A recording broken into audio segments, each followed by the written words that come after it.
মানুষের মুখের ফুৎকারে এই কোরআনের আলোকে তোমরা নিভিয়ে দিতে যাচ্ছ।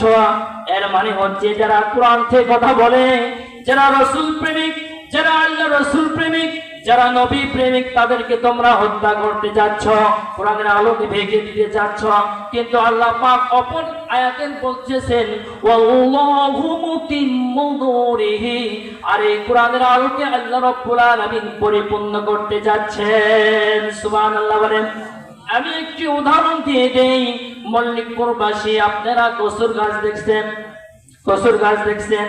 আজকে সকালে যখন আপনি কাটিয়ে দিবেন, আবার কালকে সকালে কিন্তু কসুর গাছ থেকে একটু ডিবে ওঠে। তোমরা একটি সাইদিকে তোমরা মারবা, তোমরা একটি আব্বাসী হুজুরকে আঘাত করবা, তোমরা মামুনুল হককে আঘাত করবা, ইসলামের বীর সেনানীদেরকে আঘাত করবা, একটি আলিমকে মারবা। কসুর গাছের পাতার মতো হাজার হাজার আলিম আল্লাহ রাব্বুল আলামিন এই বাংলাদেশ সহকারে গোটা পৃথিবীর রব্বুল আলামিন ঘরে ঘরে আলিমকে তৈরি করবেন। বলেন সুবহানাল্লাহ। কোরআনের পাখির শব্দ ছিল। জালেমরা ইঁদুরের গদ্য পাবে না, শব্দ বাস্তবায়ন হয়েছে। আল্লাহু আকবার বলেন। কোরআনের পাখির শব্দ ছিল। শুধু একটি নাড়া দিয়ে দিবে, তুমি এদেশে থাকতে পারবে না, তুমি দিল্লিতে গিয়ে পড়বে। কোরআনের পাখির শব্দ ঠিক হয়েছে। কোরআনের পাখির শব্দ ছিল।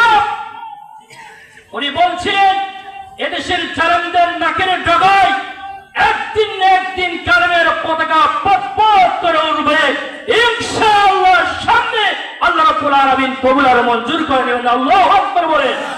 কোরআনের পাখির স্বপ্ন ছিল শাহাদাতের মরণ, বিড়ালের মতো 10 বছর 5 বছর দাপড়ে দাপড়ে মরাতে আমার মরণ শহীদি তামান্না।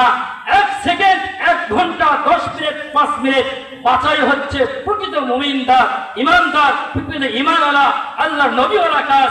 কোরআনের পাখির স্বপ্ন সঠিক হয়ে গিয়েছে, শাহাদাতের মরণ হয়ে গেছে। 4 ইমামের মধ্যে সবচাইতে শ্রেষ্ঠ ইমাম আমার